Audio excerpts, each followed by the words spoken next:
प्रिय विद्यार्थियों, गायत्री कॉलेज सांचौर की ऑनलाइन क्लासेस में आपका स्वागत है। आज हम बीएससी पार्ट 3 ऑर्गेनिक केमिस्ट्री के अंदर नेक्स्ट पायरोल सिंथेसिस का जो मेथड है हेंस पायरोल सिंथेसिस, इस पर डिस्कस करेंगे। इससे पहले लेक्चर में हमने जो पायरोल है उसके संश्लेषण की कुछ विधियां जैसे एसिटिलेन से,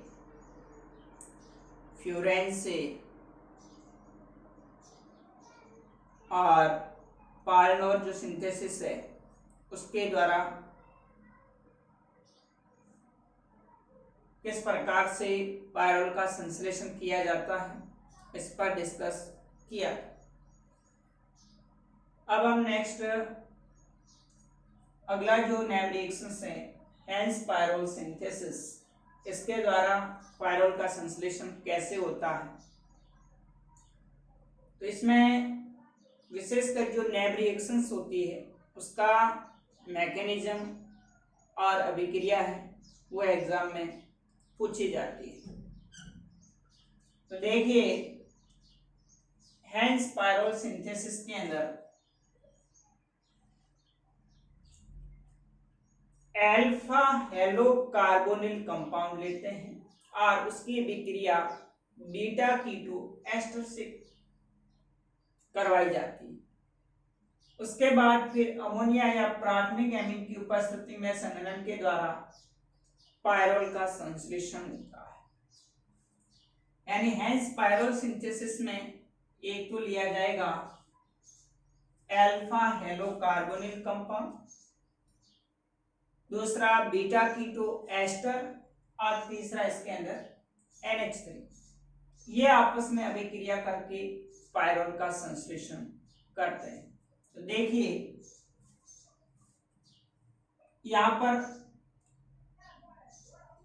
अल्फा हेलो कार्बोनिल कंपाउंड लिया है CHCl डबल बॉन्ड CCH3OH और इसकी विक्रिया करवा रहे हैं एक बीटा एस्टर है उसका इनॉल फॉर्म के साथ। बीटा कीटो जो एस्टर है उसका इनॉल फॉर्म लिया हुआ है, एक अल्फा हेलो कार्बोनिल कंपाउंड है उसका इनॉल फॉर्म। अमोनिया के साथ जब अभिक्रिया करवाई जाती है तो देखिए यहाँ पर अमोनिया की उपस्थिति में एक हाइड्रोजन परमाणु और दो ऑक्सीजन परमाणु के साथ जुड़कर के एक H2O मॉलिक्यूल बाहर निकल जाता है और यहाँ पर कार्बन कार्बन के बीच में NH समूह जुड़ जाएगा। उसके बाद में यहाँ पर देखिए दो अणु H2O के बाहर निकलेंगे, NH3 है तो नाइट्रोजन हाइड्रोजन हाइड्रोजन और हाइड्रोजन। अब देखिए यहाँ से एक अणु H2O का और ये दूसरा अणु H2O का, दो अणु H2O के बाहर निकल के NH कार्बन कार्बन के बीच में इस तरह से जुड़ जाते हैं और एक अणु यहाँ से HCl का भी बाहर निकल जाता है तो यहाँ भी कार्बन कार्बन के बीच में बंध बन जाएगा। इस प्रकार से एक साइक्लिक पायरोल का डेरिवेटिव कंपाउंड बनेगा। फिर उसका अम्लीय हाइड्रोलाइसिस अम्लीय जल अपघटन करवाते हैं तो यहां से एक अणु C2H5OH एथेनॉल का अलग हो जाता है, हाइड्रोजन जुड़कर के एस्टर से एसिड में कन्वर्ट हो जाएगा। फिर आगे इसकी सोडा लाइम के साथ अभिक्रिया करवाएंगे तो यहां से एक CO2 अणु बाहर निकल के 2,5 डाइमेथिल पायरोल बनती है। अब देखिए इसकी मैकेनिज्म देखिए किस तरह से ये अभिक्रिया होती है। तो इसमें मैकेनिज्म के अंदर अपन देखें तो सबसे पहले इनेमिन बनता है और वो इनेमिन आगे अल्फा क्लोरोकार्बोनिल कंपाउंड से अभिक्रिया कर पायरोल का संश्लेषण करता है।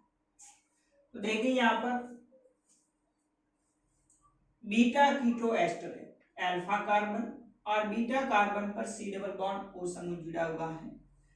इस बीटा कीटो एस्टर का पहले अमोनिया के साथ अभिक्रिया करवाते हैं, NH3 लेते हैं, तो यहाँ से एक H2O अणु निकल जाता है और NH समूह बीटा कार्बन से जुड़ जाता है, सी डबल बॉन्ड NH और 1 मॉलिक्यूल H2O का रिमूव हो जाता है। उसके बाद में फिर आगे यहाँ पर एक हाइड्रोजन परमाणु NH के साथ जुड़ करके NH2 और इस पाई बंध का कार्बन कार्बन के बीच में पाई बंध बन जाएगा। तो ये CH3 C double bond NH CH2 CO C2H5 है, वो किसमें चेंज हो जाएगा, डबल बॉन्ड इमीन से इनेमीन बन जाएगा। इमीन था, उस इमीन से क्या बना देता है, इनेमीन बना देता है। अब यहाँ पर ये जो इनेमीन होता है वो रिएक्टिव कंपाउंड है। इस इनेमीन की अभिक्रिया आगे अल्फा क्लोरो एसीटोन के साथ में करवाएंगे। अल्फा क्लोरो एसीटोन है, इस अल्फा क्लोरो एसीटोन के साथ इस इनामीन की जब अभिक्रिया करवाते हैं इनेमीन की, तो देखिए क्या होता है कि यहां से एक H+ निकलेगा और इस नाइट्रोजन के जो लॉन पेयर इलेक्ट्रॉन होंगे वो कार्बन कार्बन के बीच, कार्बन नाइट्रोजन के बीच पाई बंध बनाएंगे और इस पाई बंध के इलेक्ट्रॉन होंगे वो अल्फा कार्बन के साथ बंध बनाते और यहाँ से Cl मॉलिक्यूल है वो रिमूव हो जाता है। Cl atom Cl minus ion के रूप में निकलेगा, तो यहाँ से एक H+ और Cl माइनस के साथ जुड़ करके क्या बना देगा, HCl, और यहाँ पर आप देख रहे हैं कार्बन कार्बन के बीच में बंध बन जाता है। तो यहाँ पर देखिए NH डबल बॉन्ड, फिर कार्बन कार्बन के बीच में सिंगल बॉन्ड, यहाँ से पाई इलेक्ट्रॉन होंगे वो कार्बन कार्बन के बीच में बंध बना देंगे, CH2 CO CH3। अब देखिए एसिड के प्रेजेंस में जो H+ आयन, वो H+ आयन अम्ल की उपस्थिति में जब अभिक्रिया होती है तो यहां से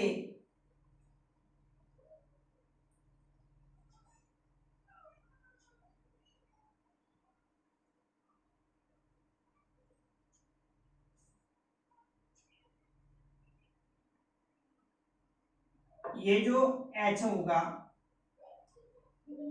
H+ के रूप में बाहर निकलेगा, तो इसके सिग्मा बंध के जो इलेक्ट्रॉन्स होंगे कार्बन कार्बन के बीच में पाई बंध बनाएंगे, फिर यहाँ से ये इलेक्ट्रॉन इस कार्बन नाइट्रोजन के पाई बंध के इलेक्ट्रॉन नाइट्रोजन पर लॉन पेयर के रूप में आ जाएंगे और ये इलेक्ट्रॉन इस कार्बन के साथ में जो नाइट्रोजन परमाणु के लॉन पेयर के इलेक्ट्रॉन है वो किसके साथ में, कार्बन के साथ में बनेंगे और यहाँ से निकला H+ आयन है वो आकर के कहाँ पर जुड़ जाता है, ऑक्सीजन के साथ में जुड़ जाएगा। तो देखिए आप एक साइक्लिक रिंग बनती है, COO C2H5 है, C double bond C, carbon carbon के बीच में पाई बंध बन जाएगा, यहाँ से निकला H+ आयन ऑक्सीजन के साथ जुड़ करके क्या बना देता है, OH बना देता है और नाइट्रोजन परमाणु पर जो लॉन पेयर होंगे वो जुड़ करके कार्बन के साथ में बंध बना देंगे, कार्बन और नाइट्रोजन के बीच में बंध बन जाएगा।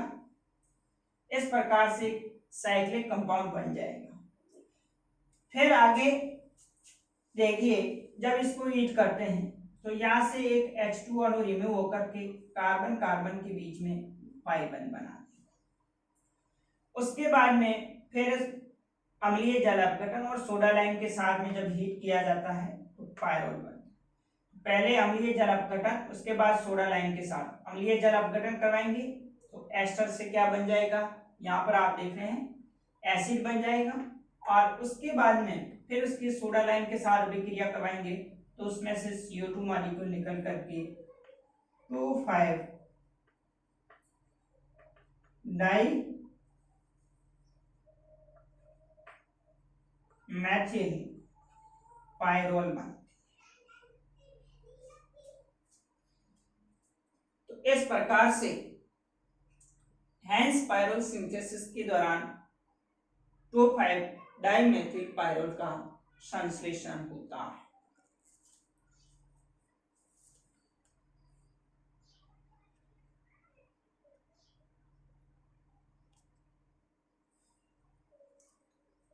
देखिए एक बार वापस, सबसे पहले बीटा कीटो एस्टर की अभिक्रिया अमोनिया के साथ करवाते हैं तो H2O अणु रिमूव होकर के NH समूह बीटा कार्बन पर जुड़ जाता है। इसके बाद में इस इमीन का इनॉल फॉर्म में चेंज होगा, इनामीन बनाएगा।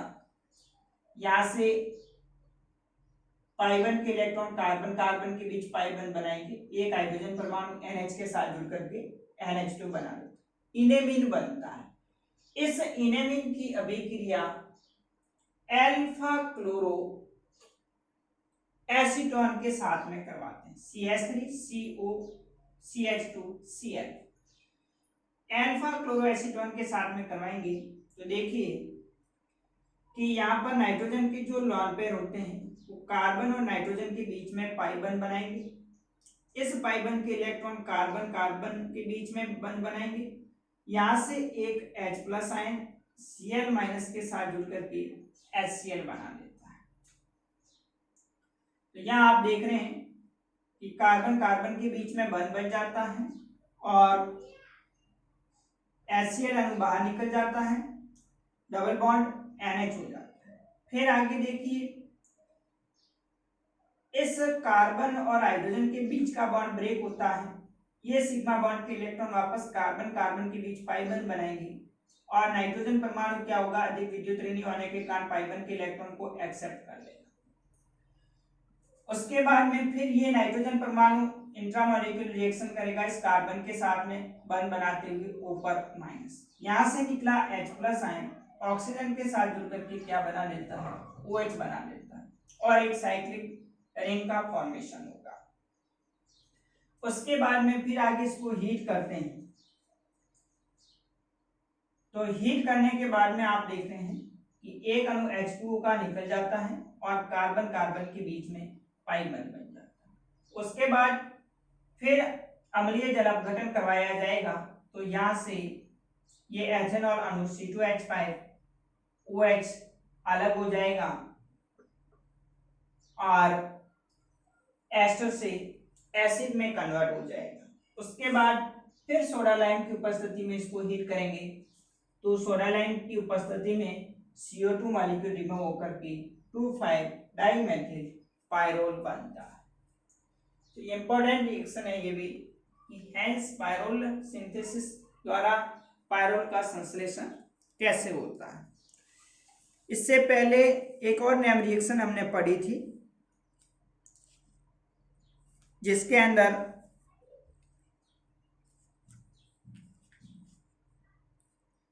B25 डाइमेथिल पायरोल है उसका संश्लेषण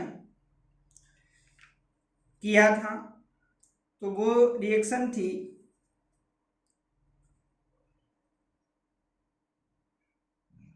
पार्नोल संश्लेषण। पार्नोल संश्लेषण के अंदर भी हमने 2,5 डाइकीटोन के इनॉल की अभिक्रिया अमोनिया के साथ करवाई थी और उससे हम पायरोल का संश्लेषण किया था। तो उसमें 2,5 डाइकीटोन लिया था। यहाँ पर हम अल्फा हेलो कार्बोनिल कंपाउंड और बीटा कीटो एस्टर है और अमोनिया के साथ संघनित होकर के 2,5 डाइमेथिल पायरोल का संश्लेषण होता है। अब नेक्स्ट अगला जो नेम रिएक्शन और उसकी मैकेनिज्म है उसको अगले वीडियोस में डिस्कस करेंगे। तो आप अपनी नोटबुक के अंदर एक दो बार इसको ट्राई करना तो इजीली समझ में आ जाएगा। विशेषकर इनकी मैकेनिज्म है वो एग्जाम में पूछी जाती है। तो नेक्स्ट अगले वीडियोस में और इसकी जो प्रिपरेशन या सिंथेसिस की जो रिएक्शंस है पायरोल की उसको डिस्कस करेंगे। Okay, thank you.